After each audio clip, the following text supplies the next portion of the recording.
Hello दोस्तों, स्वागत है आप सबका मेरे यूट्यूब चैनल रोहिणी क्लासेस में। तो आज हम क्लास 10th की ज्योग्राफी एनसीईआरटी का चैप्टर 5 का अगला पार्ट देखने जा रहे हैं। हम जो है खनिज और ऊर्जा संसाधन के बारे में बात कर रहे थे। हमने जो है परंपरागत ऊर्जा के साधन के बारे में देख लिया था, ठीक है। और आज हम बात करेंगे गैर परंपरागत ऊर्जा के साधन के बारे में। तो चलिए बिना किसी देरी के स्टार्ट करते हैं। जैसे देखिए ऊर्जा के ना बढ़ते उपभोग ने देश को कोयला, तेल, गैस जैसे जीवाश्मी ईंधन पर जो है अधिक निर्भर कर दिया। तो गैस, तेल की जो है बढ़ती कीमतों और इनकी संभाव्य कमी, क्योंकि जैसा कि मैंने आपको बताया था कि कोयला, तेल और गैस जो है बहुत लाखों वर्षों की प्रोसीडिंग होती है, ठीक है। जैसे कि मैंने पिछले वीडियो में आपको बताया था। तो क्या है, इनकी कीमतें, जाहिर सी बात है ये जो है इनकी कमी होती जाएगी तो इनकी कीमतें बढ़ती जाएंगी। तो इनकी संभाव्य की जो है कमी हो जो है भविष्य में ऊर्जा आपूर्ति के लिए सुरक्षा के प्रति अनिश्चितताएं उत्पन्न कर दी हैं। यानी कि जब ये चीज़ें ख़त्म हो जाएंगी तब भी कार्य तो रुकना नहीं चाहिए। तो इनके जो है इनके सब्स्टिट्यूट खोजे गए हैं, ठीक है, जिससे एनर्जी जो है उत्पादन की जा सके, ऊर्जा जो है उत्पादन की जा सके। तो उस रेफरेंस में बात करेंगे हम गैर परंपरागत ऊर्जा के बारे में, यानी कि इसके राष्ट्रीय अर्थव्यवस्था की वृद्धि पर गंभीर प्रभाव पड़ते हैं, ठीक है। यानी कि अगर हम ज़्यादा से ज़्यादा परंपरागत ऊर्जा का साधनों का प्रयोग करेंगे तो जाहिर सी बात है इसकी कमी होगी और एक दिन आके ये ख़त्म हो जाएंगे तो जाहिर सी बात है हमारी अर्थव्यवस्था पे जो है इम्पैक्ट पड़ेगा। इसके अतिरिक्त अगर बात करें जीवाश्मी ईंधनों के प्रयोग पर जो है गंभीर पर्यावरणीय समस्याएं भी उत्पन्न करता है, ठीक है। और इसलिए ना नवीकरण योग्य ऊर्जा संसाधनों जैसे कि सौर ऊर्जा, पवन ऊर्जा, ये जो सभी ऊर्जाएं हैं ना ये कभी ना खत्म होने वाली, इनका नवीकरण किया जा सकता है, ठीक है। ज्वारीय ऊर्जा, जैविक ऊर्जा, अवशिष्ट पदार्थ जनित ऊर्जा, ठीक है, जैसे कि बायोगैस में यूज़ करते हैं, ठीक है। तो इनका उपयोग की जो है बहुत ज़रूरत है और ये ऊर्जा के गैर परंपरागत साधन कहलाते हैं। अब जैसे देखिए भारत में धूप, जल, जीव भार साधनों से समृद्ध है हमारा भारत।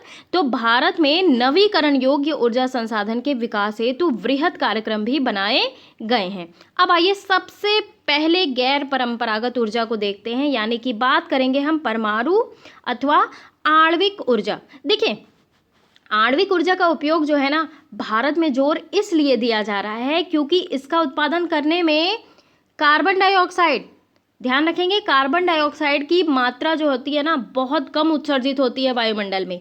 इससे पर्यावरण प्रदूषण में भी रोक लगती है, ठीक है। और ग्लोबल वार्मिंग की संभावना को इससे कम किया जा सकता है, ठीक है। यानी कि एक ही उत्पादन इकाई यानी कि परमाणु रिएक्टर से बड़ी मात्रा में आणविक ऊर्जा यानी कि मॉलिक्यूलर एनर्जी उत्पादित की जा सकती है और प्राकृतिक संसाधनों की बचत के साथ साथ ना अन्य अपव्ययों से भी जो है बचत की जा सकती है, ठीक है। अगर मैं आपको बताऊं कि वैज्ञानिकों का मानना क्या है, तो वैज्ञानिकों का मानना ये है कि यूरेनियम की तुलना में थोरियम, ध्यान रखेंगे, यूरेनियम की तुलना में थोरियम से प्राप्त आणविक ऊर्जा अधिक पर्यावरण हितैषी, स्वच्छ और सुरक्षित है। ये भी चीज़ आपको ध्यान रखना है, एग्जाम में कुछ भी पूछ सकता है, ठीक है। देखिए परमाणु और आणविक ऊर्जा जो है अणुओं की संरचना बदलने से प्राप्त की जाती है। देखिए जब ऐसा परिवर्तन जो है ना किया जाता है तो ऊष्मा के रूप में काफ़ी ऊर्जा विमुक्त होती है, ठीक है। और इसका उपयोग जो है ना विद्युत ऊर्जा उत्पन्न करने के लिए किया जाता है। अभी मैंने बताया कि यूरेनियम और थोरियम जो कि झारखंड और राजस्थान के अरावली पर्वत श्रृंखला में पाए जाते हैं। मैं अभी आपको मैप में भी सारी चीज़ें शो करूँगी, ठीक है, पाए जाते हैं। इनका प्रयोग जो है परमाणु और आणविक ऊर्जा के उत्पादन में किया जाता है। तो केरल में मिलने वाली मोनाजाइट, ध्यान रखेंगे, केरल में मिलने वाली मोनाजाइट रेत में भी थोरियम की मात्रा पाई जाती है, ठीक है। अगर मैं आपको बताऊं कि भारत के रेफरेंस में भारतीय विद्युत उत्पादन और आपूर्ति के क्षेत्र में ना ये जो परमाणु ऊर्जा है एक निश्चित और निर्णायक भूमिका निभाती है, ठीक है। देखिए क्या है ना कि किसी भी राष्ट्र के संपूर्ण विकास के लिए विद्युत, जाहिर सी बातें, होना अनिवार्य है, ठीक है, विद्युत पर्याप्त मात्रा में होनी चाहिए और अबाधित आपूर्ति, यानी कि बाधाएं नहीं आनी चाहिए, प्रॉपर 24 आवर्स 24/7, ठीक है, अबाधित रूप से चलनी चाहिए बिजली, और तभी उस देश का विकास हो सकता है। ठीक है, विकासशील देशों में होने के कारण जो है भारत की संपूर्ण विद्युत आवश्यकताओं का ना एक बड़ा भाग जो है गैर परंपरागत स्रोतों से पूरा किया जाता है। क्यों? क्योंकि पारंपरिक स्रोतों द्वारा ना बढ़ती हुई आवश्यकताओं को पूरा नहीं किया जा सकता गाइस, ये बात भी आपको ध्यान रखना है। और भारत ने ना नाभिकीय विज्ञान और टेक्नोलॉजी के क्षेत्र में आत्मनिर्भरता प्राप्त की है। इसका श्रेय मैं आपको बता दूं किसको जाता है, होमी जहांगीर भाभा को। ठीक है, इनको श्रेय जाता है पूरा, इन्होंने ही प्रारंभ किया और इन्हीं के प्रयास से जो है भारतीय नाभिकीय कार्यक्रम की कल्पना करते हुए इसकी आधारशिला रखी गई। अब देखिए ये क्वेश्चन आ रहा है कि भारत में मानचित्र पर 6 परमाणु ऊर्जा संयंत्रों की अवस्थिति दिखाएं और उनके राज्यों के नाम ज्ञात करें जिनमें ये अवस्थित है। अब चलिए आइए मैप में चलते हैं। अब जो मैं आपको बताने जा रही हूँ ये हर एग्ज़ाम में पूछा जाता है गाइस, चाहे जिस एग्ज़ाम के बाद UPSC, UPPCS, TET, super TET, लेखपाल, एसएससी, रेलवे, सभी एग्ज़ाम में पूछा जाता है। और आप उठा के देख लेना, अभी जो मैं आपको बताऊंगी ना तो आप फिर पेपर उठाना देखना। देखिए ये जो ट्रायंगल है, ये रेड कलर का ट्रायंगल, ये आणविक है। तो हम सबसे पहले देख लेते हैं आणविक ऊर्जा स्रोत। ठीक है, देखिए सबसे पहला है नरोरा। ठीक है, नरोरा जो है ये कहाँ है, उत्तर प्रदेश में। ठीक है, ये चीज़ आपको ध्यान रखना है ना। हमें जो है 6 परमाणु ऊर्जा संयंत्रों के बारे में बात बता रही हूँ मैं आपको, 6 कहाँ कहाँ है ये आपको चीज़ें ध्यान रखनी है। नरोरा जो है उत्तर प्रदेश में है। ठीक है, रावत भाटा परमाणु ऊर्जा संयंत्र जो है वो है राजस्थान में। ठीक है, फिर आता है ये काकरापार, काकरापारा जो है ये है महाराष्ट्र में। सॉरी, ये काकरापारा जो है ये गुजरात में है, तो तारापुर है महाराष्ट्र में। ठीक है, करेक्शन कर लीजिएगा, काकरापार जो है वो है गुजरात में और तारापुर है महाराष्ट्र में। आगे बढ़ते हैं, कैगा है कर्नाटक में। कैगा आणविक संयंत्र जो है वो कर्नाटक में है। कल्पक्कम कहाँ है, कल्पक्कम जो है वो है तमिलनाडु में। ठीक है, 6 हो गए, 1 2 3 4 5 6। ठीक है, अब तापीय ऊर्जा संयंत्र को भी देख लेते हैं, पूछ लिया जाता है। ठीक है, तो देखिए यहाँ पे देखिए हरदुआगंज कहाँ है, उत्तर प्रदेश में। पनकी भी जो है वो उत्तर प्रदेश में है। परीक्षा जो है ये उत्तर प्रदेश में है। ये 3 जो है ये उत्तर प्रदेश में है। मध्य प्रदेश में आ जाइए, ये देखिए सिंगरौली। ठीक है, सिंगरौली, सतपुड़ा, ध्यान रखेंगे सतपुड़ा, मैं एक बार इसको सही से दिखाई देगा, है ना। देखिए सतपुड़ा, सिंगरौली, अमरकंटक, ठीक है, और जो है हाँ इतना एमपी में है। ठीक, और ये हाँ ये रिहंद भी तो है। ठीक है, ये उत्तर प्रदेश का भाग है ना। आगे बढ़ते हैं, अब थोड़ा सा अगर महाराष्ट्र के बारे में बात कर लें तो देखिए भुसावल, नासिक, उरण, परली। ठीक है, ये जो है महाराष्ट्र में है। अगर बात करें नीचे आ जाइए, ठीक है, तमिलनाडु में देखिए तूतीकोरिन, नेवेली और एन्नौर, ये है तमिलनाडु में। आगे बढ़ते हैं, आंध्र प्रदेश में आ जाएं तो आंध्र प्रदेश में जो है विजयवाड़ा, क्या है, विजयवाड़ा। ठीक है, और अगर यहाँ तेलंगाना के बारे में बात कर रहे हैं तो रामगुंडम और कोट्टागुंडम, क्या, रामगुंडम और कोट्टागुंडम। ठीक है, आगे बढ़ते हैं, उड़ीसा में देखिए तलचर, क्या है, तलचर। ठीक है, ये बात ध्यान रखेंगे। अब देखिए थोड़ा सा जो है वेस्ट बंगाल में देख लीजिए, दुर्गापुर, संथालडीह और कोलकाता, ये जो है वेस्ट बंगाल में है। ठीक है, झारखंड में देख लीजिए चंद्रपुरा। ठीक है, सॉरी फॉर द इंटरप्शन।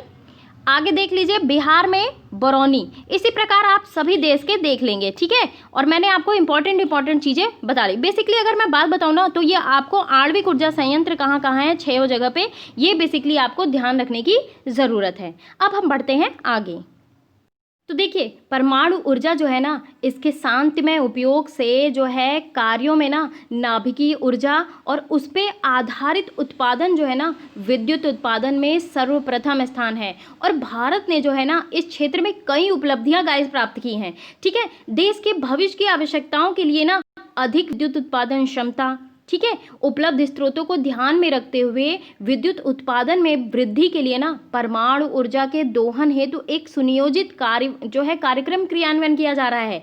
ठीक है, गवर्नमेंट के द्वारा कई सारे प्लान लाए जा रहे हैं। ठीक है, ये चीज आपको ध्यान रखना है। अच्छा, चलिए अब आगे बढ़ते हैं, दूसरे जो है गैर परंपरागत ऊर्जा स्रोत के बारे में बात करते हैं। ठीक है, अब आती है बात किसकी? सौर ऊर्जा की।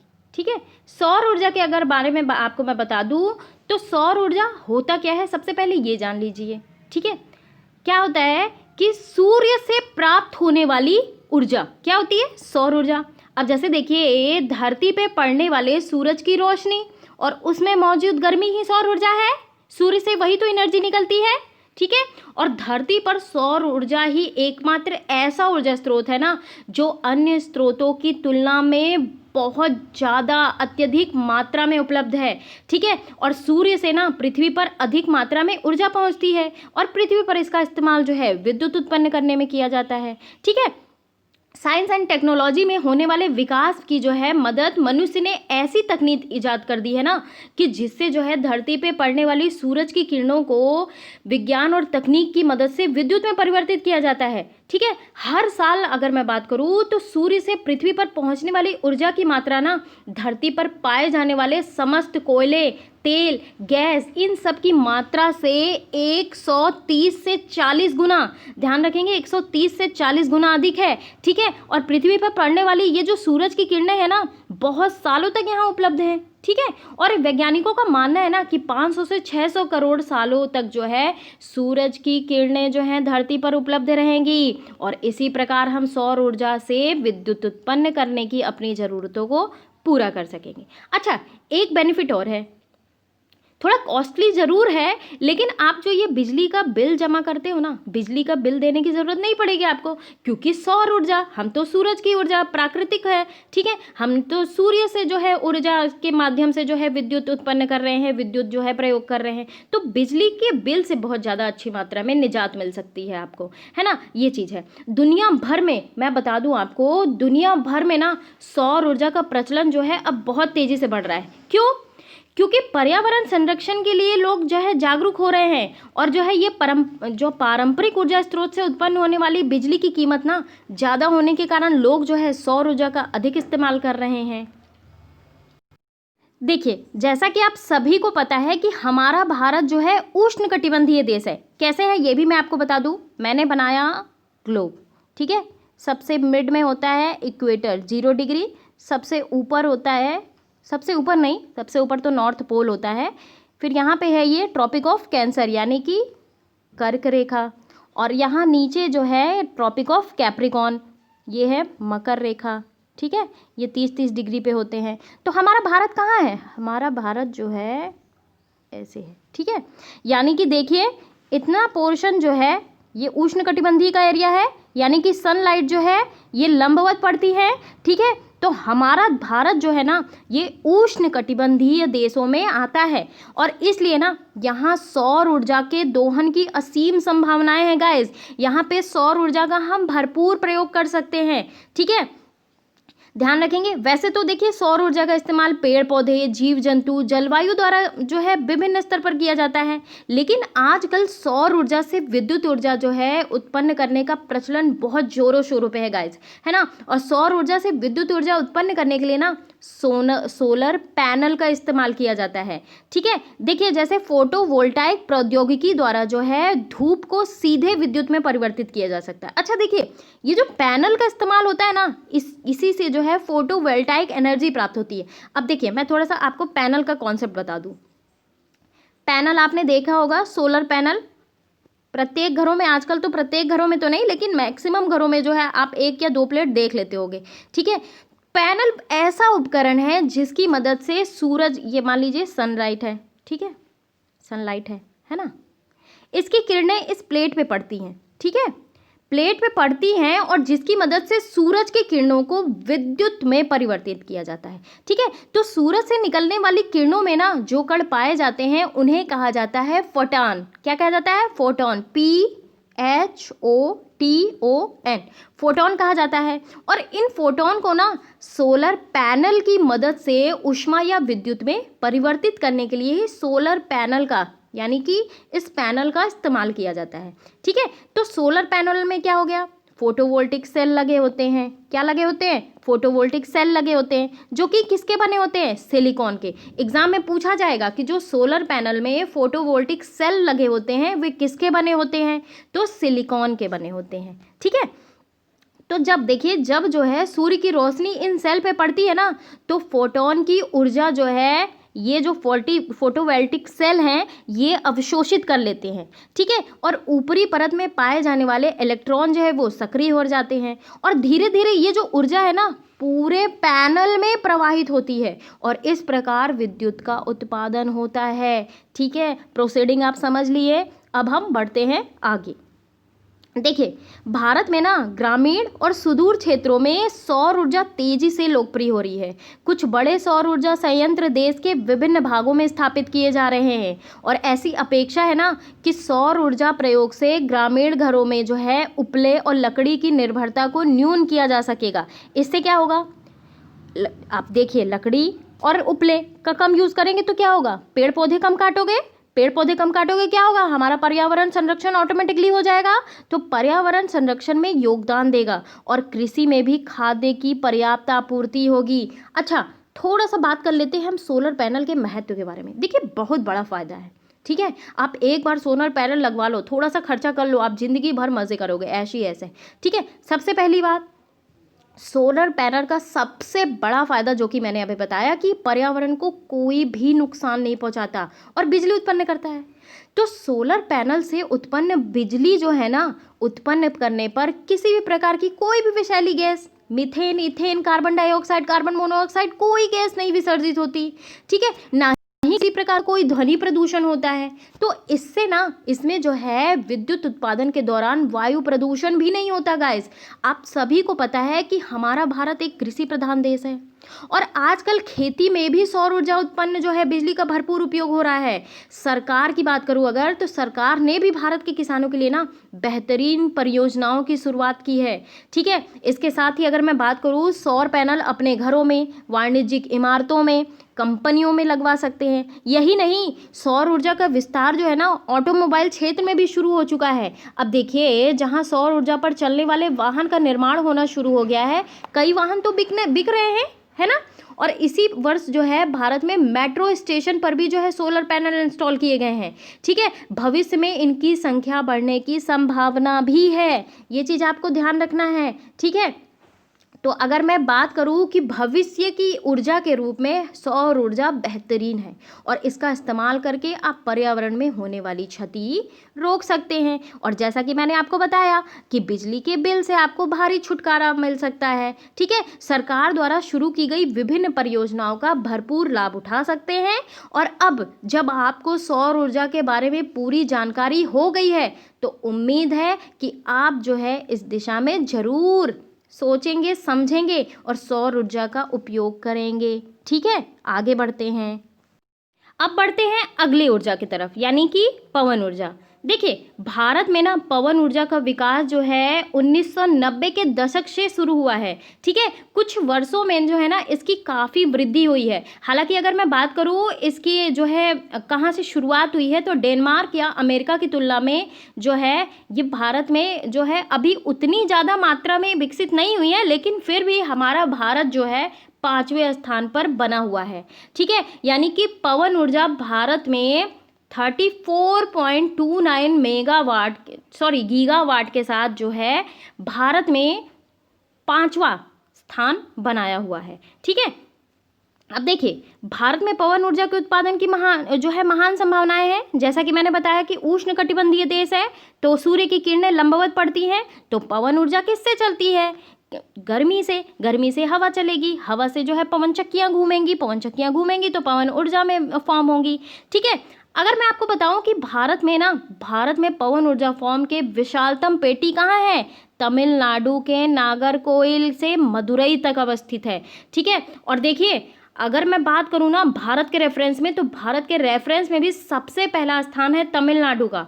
ठीक है, तमिलनाडु जो है पवन ऊर्जा सबसे ज़्यादा उत्पन्न करती है। इसके बाद आता है आंध्र प्रदेश, फिर गुजरात, फिर कर्नाटक, फिर मध्य प्रदेश, फिर राजस्थान। ठीक है, इसके अतिरिक्त जो है आंध्र प्रदेश, कर्नाटक, गुजरात, केरल, महाराष्ट्र, जैसा कि मैंने अभी आपको बताया, और लक्षद्वीप में भी महत्वपूर्ण पवन ऊर्जा के फॉर्म है ना। और नागरकोइल और जैसलमेर देश के पवन ऊर्जा प्रभावी प्रयोग के लिए जो है वो जाने जाते हैं। ठीक है, अब देखिए इसका उपयोग क्या हुआ। देखिए अच्छी तरह से संस्थापित होने के बावजूद भारत में ना पवन ऊर्जा का वास्तविक उपयोग कम है। क्यों? क्योंकि प्रोत्साहन नीति जो है ना संयंत्र के संचालन की बजाय इसकी जो है अधिष्ठापन की दिशा में कार्यरत है। यानी कि यही कारण है कि भारत में ना वास्तविक शक्ति उत्पादन का केवल 1.6% जो है पवन से आता है। हालांकि संस्थापित क्षमता जो है वो 6% है। ठीक है, ये चीज़ ध्यान रखना है। अच्छा, एक हानिकारक प्रभाव भी है इसका। चूंकि देखिए ये है पवन चक्की, देखिए फिगर आउट कर पा रहे होंगे, ये है पवन चक्री, बहुत नुकीली होती हैं। तो ये पवन चक्कियाँ बहुत ऊंचाई पे बनाई जाती हैं। ठीक है, जमीन से लेके देखिए इतनी ऊंचाई पे। अब यहाँ पे पक्षी उड़ेंगे, ये पवन चक्की चलेगी, जैसे आपके फैन चलते हैं, पवन चक्की चलेगी तो यहाँ से पक्षी आते जाएंगे, तो क्या पक्षियों के लिए हार्मफुल है। ठीक है, क्योंकि कट वट सकते हैं, है ना, तो ये थोड़ा सा हार्मफुल भी है। लेकिन पवन ऊर्जा जो है इसको एक संभाव्य जो है एनर्जी के रूप में हम देख सकते हैं। अच्छा, वीडियो लंबा हो जा रहा है। बायोगैस के बारे में मुझे बात करनी है, मुझे ज्वारीय ऊर्जा के बारे में बात करनी है, ऊर्जा संसाधनों का संरक्षण कैसे करना है, इसके क्वेश्चन आंसर भी बताना है मुझे। तो मैं अगले वीडियो में, मैं ये समझती हूँ कि अगले वीडियो में ये चैप्टर समाप्त हो जाएगा। तो मैं यहीं समाप्त करती हूँ इस वीडियो को। कैसा लगा मेरा ये वीडियो ज़रूर आप मुझे कमेंट बॉक्स में बताएं गाइस, और रोहिणी क्लासेस के परिवार को बड़ा करने में मेरी मदद करें। ठीक है, ज़्यादा से ज़्यादा शेयर करें वीडियो को और लाइक करें गाइस। और कोई भी आपका डाउट रहता है, छोटी से छोटी चीज़ अगर आपको नहीं समझ में आती है तो आप कमेंट बॉक्स में ज़रूर मेंशन करें, आपकी प्रॉब्लम सॉल्व की जाएगी। ठीक है, थैंक यू वेरी मच।